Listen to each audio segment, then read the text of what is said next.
7वीला असताना तुम्ही चिंचेच्या झाडाखाली वचन दिलं होतं मला लग्नाचं. अहो पण मी राजकारणी आहे, मी वचन निभावत नाही. कलानगर आणि शिवाजी पार्क कधीही होणार नाही याचं कारण आम्हाला दिलेले संस्कार. कुठे ना कुठेतरी क्रांतीची सुरुवात किंवा नवीन गोष्टीची सुरुवात करायला लागते, तर ती सुरुवात राणे कुटुंबीय करेल. नितेशजी तुमचं खूप खूप स्वागत. गुप्ते तिथे गुप्तेमध्ये. नमस्कार. आणि अरेंज मॅरेज कसं काय? अरे बाई, पहिल्यापासून कौटुंबिक असं ठरवलंच होतं. वडिलांनी तसे संस्कार दिले होते का, वडिलांनी लहानपणापासून सांगितलं होतं की पुरं जग फिरा, पण आम्हाला तो अधिकार तुम्ही लोकांनी दिलाच पाहिजे दोघांनी. म्हणून आम्ही त्या गोष्टी आई वडिलांच्या अनुसारच केल्या. शेवटी कोकणातले आहोत आम्ही, म्हणून ते संस्कार तर आमच्याकडे लहानपणापासून आमच्यावर आहे. तुम्हाला कॉलेजमध्ये तर अनेक प्रपोजल आले असतील ना, मुलींनी खूप प्रपोज केला असेल. म्हणजे जायचं कॉलेज विलेजला, त्या सगळ्या गोष्टी प्रपोजल तर नेहमीच या गोष्टी असायच्या. पण एकंदरीत लहानपणापासून संरक्षणाची एवढी जबाबदारी होती, तर कुठलीही मुलगी जवळ येण्याच्या अगोदर बॉडीगार्डला बघून पळून जायची. वडिलांनी लहानपणापासून काही गोष्टी सांगितल्या होत्या की काही मिळवायचं असेल तर काही गोष्टीचा त्याग करायलाच लागेल, आणि त्या हिशोबाने मी माझं जीवन जगत आलेलो आहे. कारण का सगळ्याच गोष्टी मिळवायच्या असतील तर मग ज्या उद्दिष्टाकडे आपल्याला पोचायचं त्या उद्दिष्टावर आपण पोचू शकत नाही. म्हणून काही गोष्टीचा त्याग करत करत इथपर्यंत आलेलो आहे. 1 मिनिट थांबा, माझ्यावर अन्याय झालाय. काय झालं? एका अबला स्त्रीवर अन्याय झालाय. मला बापरे. न्याय मागायचा आहे, मला न्याय मागायचा आहे. अरे बापरे. बसू का नितेशजी इथे? अहो तुम्ही नेमकं हो हाय कोण? मला बसायचं इथे, मी बसते थोडा वेळ. बसते का बसतो? बसते. लग्न केलं, मला विसरलात तुम्ही? बघा 5वीला असताना आपण एका वर्गामध्ये होतो. वर्ग किती मोठा होता? बसमधून जायचो आपण. अच्छा. 7वीला असताना तुम्ही चिंचेच्या झाडाखाली वचन दिलं होतं मला लग्नाचं. अहो पण मी राजकारणी आहे, मी वचन निभावत नाही. तेव्हा तुम्ही खूप लहान होतात. बालवणच्या आपण किनारी गेलो होतो, आठवते? बंगला आहे तिकडे तुमचा आता. अच्छा. किती वाईट वाटलं, लग्नाच्या इकडे आले तर धक्के मारून टँकरवर ढकलून दिले तुम्ही मला. किती वाईट वाटलं म्हणून सांगू तुम्हाला. तुम्ही काय म्हणाल? अहो नको नको नको नको. अहो तुम्हाला पण टँकरवर ढकललं, नेमकं टँकरचं झालं काय? टँकर फुटला. वाटलंच मला. कोण आहात? काय चाललंय तुमचं? मला माहित का ओळखलं? कोकणातली आहे मी, हे जसे आहेत तसे. अहो पण काय नाव गाव पत्ता जरा जिल्हा काहीतरी. तुम्ही पत्ता का मागताय? नॉटी. नाही नाही हो, नाही हो. अहो नाही हो, तसं काही नाही हो. मी नाही, पण येते मी यांचीच आहे. नको नको प्लीज सांगा हो, असं करू नका. त्यांना आता त्यांचं नुकतं लग्न झालंय. हा बरं नितेशजी तुम्ही ओळखा कोण आहे? लांबून तर वाटतात कोकणाचे आहेत. हा. आहेत. वैभव मांगलेंचं खूप खूप स्वागत. वैभव पण हे काय आहे? म्हणजे 2-3 एपिसोड्स मधनं फूबाई फूच्या स्त्री भूमिका गाजल्यानंतर काय आता असाच फिरतात का काय तुम्ही सगळे? नाही, थोडस आवडीचा विषय आहे हा. मी या पद्धतीनं काम करणं चॅनललाही आवडतंय आणि लोकांनाही तितकंच आवडतंय. नाही पण तुम्ही ज्यावेळेला भूमिकेमध्ये घुसलेला आहात त्यावेळेला एरवी सुद्धा बोलताना अगदी तुमची स्माईल बिल हे वगैरे अगदी पूर्णपणे की ती बाहेर खेचून काढणं, बाई त्याच्यातनं स्त्री बाहेर काढणं फार अवघड झालंय असं दिसतंय एकंदरीत. हो तर काय. अरे क्या नाही पण एक त्यातली दुसरी गोष्ट म्हणजे अशी की इतर वेळेला असलेलं टक्कल ह्याचा जो काय वचपा काढायला मिळतो म्हणून हा स्त्रीवेश आहे की काय? नाही, अदरवाईजही टक्कल असलेल्या माणसाला खूप विविध पद्धतीचे रोल करायला मिळतात, व्हेरिएशन मिळतं ना. म्हणजे तुम्हाला वीग लावून आणि अचानक चेहऱ्यामध्ये खूप फरक पडतो. त्यामुळे बघणाऱ्याला सुद्धा तेवढाच आनंद मिळतो. गेटअप आणि तुझा तो ते जे काय आपण करतो तयार त्या कॅरेक्टरचं रूप, त्याच्यामुळे पटकन फरक पडतो आणि आवडतं लोकांना. ठीक आहे, ठीक. नाही आम्ही तुम्हाला इथे बोलवलं, नितेशजींबरोबर इथे बोलवलं, याचं महत्वाचं कारण असं की नितेशजी जितके कोकणातले तिथे तुम्ही देखील कोकणातले आहात. ही माझ्यासाठी खूप आनंदाची गोष्ट आहे. त्यामुळे मला खूप बरं वाटलंय आज नितेशजींबरोबर इथे आहे मी, आणि ऑफकोर्स तुझ्या बरोबरही. स्वाभिमान हा आता ह्यापुढे एक राजकीय पक्ष असणार आहे का NGO असणार आहे? आज महाराष्ट्राच्या जनतेला जे आम्ही आमच्या माध्यमातून न्याय द्यायला प्रयत्न करतोय, तसाच प्रामाणिक प्रयत्न भविष्यामध्येही करू, हे मी तुम्हाला विश्वासाने सांगू शकतो. तुम्ही ज्या वेळेला आंदोलनं करता ते एका प्रकारे अगेन्स्टच झाली. मग त्यावेळेला लोकशाहीमध्ये असं कुठेही लिहिलेलं नाही आहे की सत्तेमध्ये असलेल्या लोकांनी आंदोलन करावं नाही.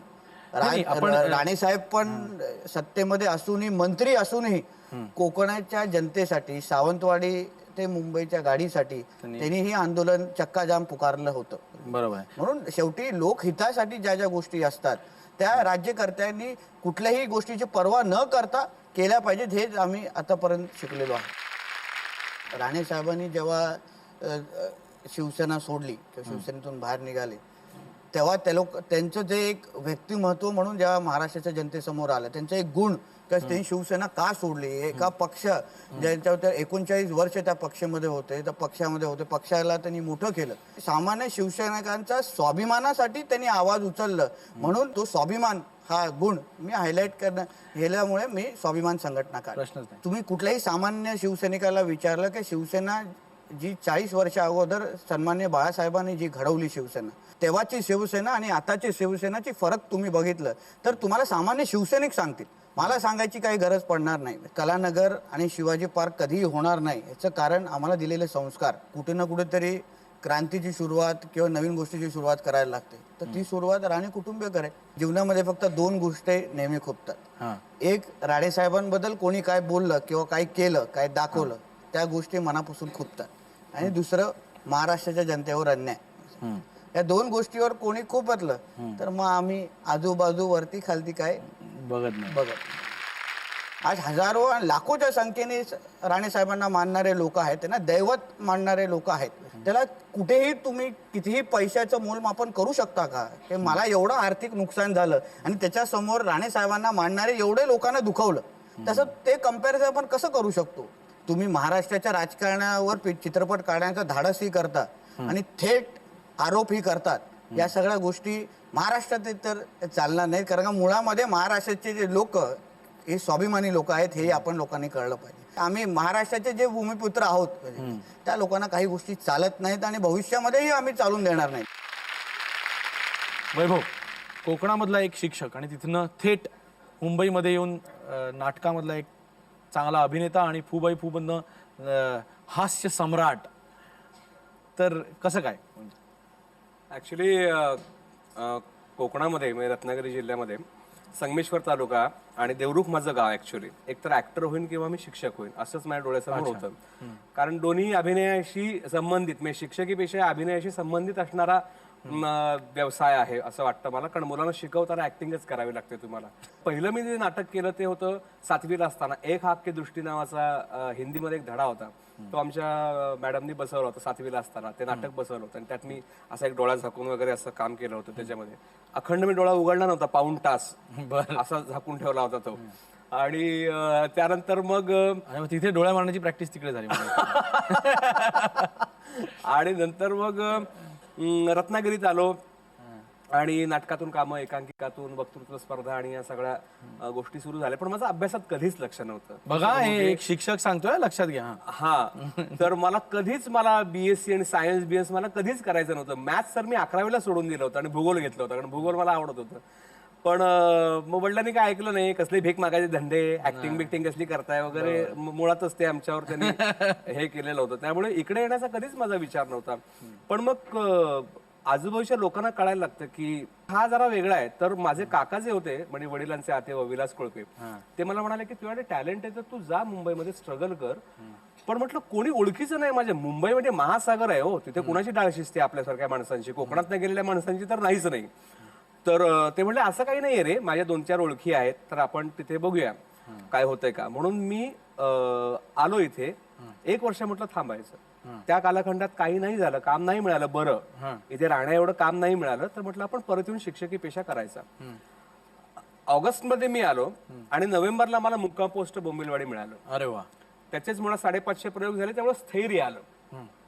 म्हणजे दादरला विश्वनाथ धावडे नावाचा माझा मित्र एक होता, माझ्या क्लासमेट होता तो. तर त्याच्या रूमवर मी राहत होतो. त्याची एकच रूम होती, कोहिनूर मिल कंपाऊंड दादरला. 4 वर्ष मी तिकडे राहिलो. एका खोलीमध्ये आम्ही 13 जण राहत होतो. म्हणजे तो जो पिरियड होता तो निव्वळ एका याच्यावर होता की यार कुछ करना है. नाही, प्रश्नच नाही. आणि तू कोकणी माणसासारखं ते करून हा दाखवलेलं कोकणी आहे. माणसाचा सर्वात मोठा गुण आहे कुछ करना आहे मग ते करून दाखवतो. हो हो हो तुम्ही तुमच्या पत्नीशी सुद्धा काय सगळं राजकारण बोलत बसता का? ज्या लोकांची आपण चर्चा करतो त्याला राजकारण समजलं पाहिजे किंवा राजकारणचं एबीसी तरी आलं पाहिजे. नाहीतर आपण त्याच्याशी राजकारण बोलायला गेलो आणि ती बोलली अरे बाबा हे कोण ते कोण ते कोण म्हणजे बोलतो ना रामायण संपलं आणि राम कोण हे समजायचं त्याच गोष्टी होत्या. म्हणून की आपण एक रॅपिड फायरचा राऊंड घेणार आहोत. अगदी मोजकेच प्रश्न पण थेट प्रश्न आणि उत्तर द्यायलाच पाहिजे दोघांनी. वैभव, उत्कृष्ट विनोदी जोडीदार क्षितिजोग का विशाखा सुभेदार? एकच सांगायचंय ना, एकच, विशाखा. विशाखा. आवडता विनोदी अभिनेता भरत जाधव का सिद्धार्थ जाधव? सिद्धार्थ. आनंद इंगळे का अतुल तोडणकर? आनंद. आनंद इंगळे. आणि आवडता युवा नेता कोण? निलेश राणे की नितेश राणे? अरे काय यार तुम्ही. माझ्याकडे बघून बोला. हे डिप्लोमॅटिक अजिबात नाहीये, नाही नाही. पण नितेशजी.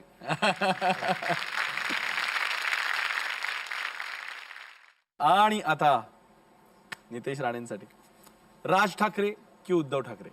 राजसाहेब ठाकरे. आक्रमक नेता कोण? नारायण राणे की छगन भुजबळ? नारायण राणे. व्यवसाय चांगला कुठला? हॉटेल का बांधकाम? बांधकाम. कोण जास्त खुपतं?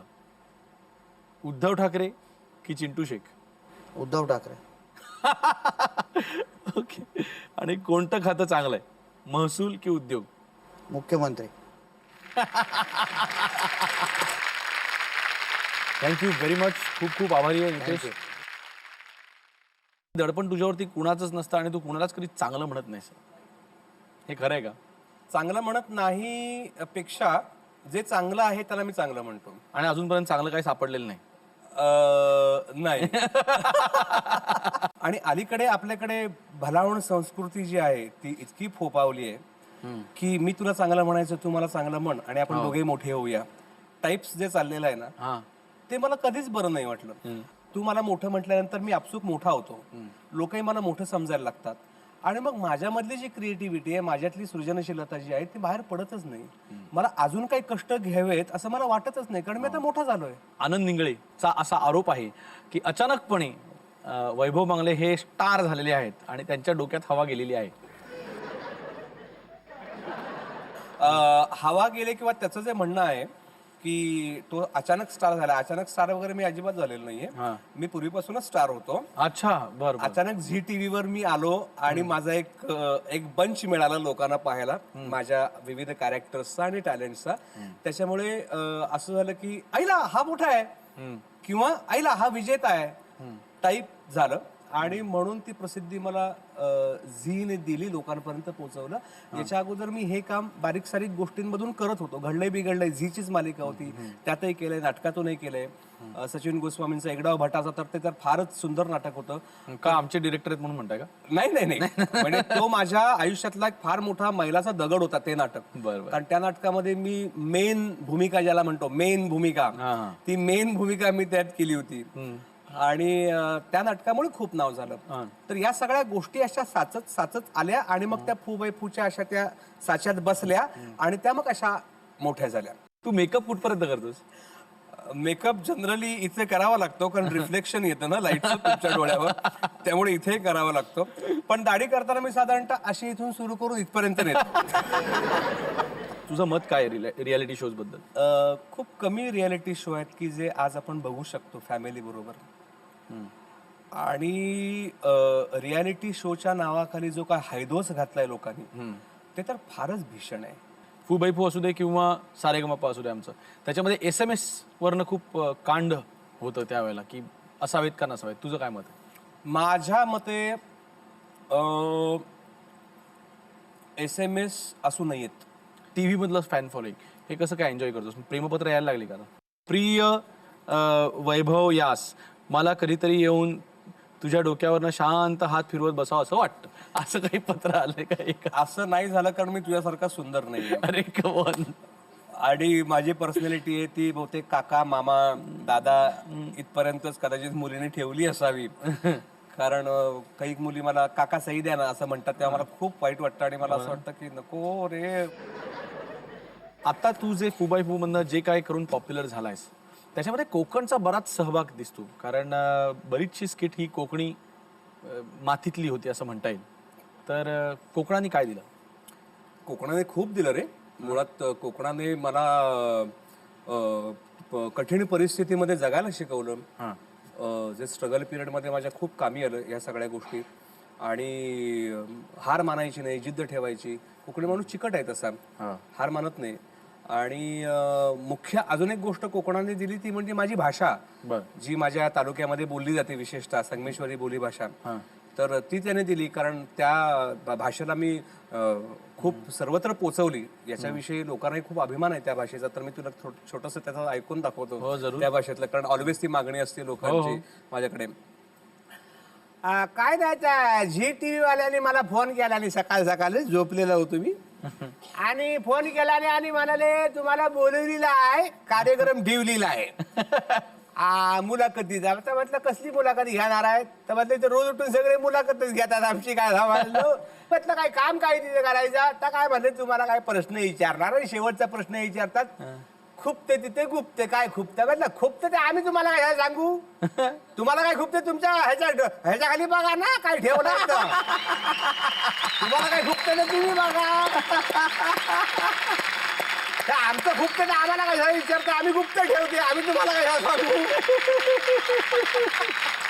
आई शपथ वैभव, खरंच कुठं होतं चांगलं बोलत नाही रे. म्हटलं कोण आहे ता अवधूत गुप्ते? म्हणजे मला आठवाय कबूल नाही ना. पहिलं म्हणजे मला हिस्ट्री त्यांची काढली, सगळी बायोग्राफी म्हणतात ती काढली आणि सांगितलं आणि त्याला काय इन्स्पेक्टर व्हायचं होता, ते झाले गायक. हा प्रवास म्हटलं सांगला विचित्र जाय, कोणीच राहायला कुठं नाही, गायक कुठं राहायला. तर गायक झाले. तर गायकाच्या नंतर त्यांनी काय केलं आणि म्युझिक द्यायला आणि मधल्या कालात द्यायला नाही आपलं त्याच्या नाव रूपाला आले त्याच्या मुलं. ऐका दाजीबावर ऐकलेली गाणी आम्ही त्याची, चांगलं आहे त्यांचा. त्यानंतर हिटीवाल्याने जज म्हणून बोलावला आणि तिथे गेले, जज म्हणून झाले. आणि नंतर काय केलं आणि मग काय सिनेमा काय डिरेक्ट केला आणि आता काय तर होस्टिंग. म्हटलं करायचं काय ठरलेलं आयुष्यात त्यांचं. एका दगडावर पाय ठेवा, सगळ्या दगडावर पाय ठेव तर सगळं मातीच जाईल, कळलं का नाही? सांगायचंय मला. बरोबर. मांगले महाराजांचा विजय असो, बोला कुंडली कवर देव हरी विठ्ठल. मांगले साहेब, तुम्ही पहिले अभिनेते आणि त्या अभिनेत्यामधनं परत घडलेले नेते तुमच्या कोकणातले म्हणजे कोण? मच्छिंद्र कांबळी. तुम्ही पण कॉमेडी, ते पण कॉमेडी. तुमचा तसा विचार आहे का काय? नाही, तसा काही विचार नाही माझा. का? एकतर मी शिक्षक झालो असतो किंवा अभिनेता झालो असतो. शिक्षकी पेशा तर मागेच पडला, त्याकडे आता जाता येणार नाही. मग राहिलं काय? अभिनय. मला असं वाटतं या घडीला की अभिनय जर मी सोडला तर मी जगात काहीच काम करू शकत नाही. माझा जन्म यासाठीच झालेला आहे, मी लोकांचं मनोरंजन करावं आणि मी शेवटपर्यंत तेच करत राहील. Very good. वैभव मांगले, तुमच्याशी बोलून सॉलिड मजा आलेली आहे.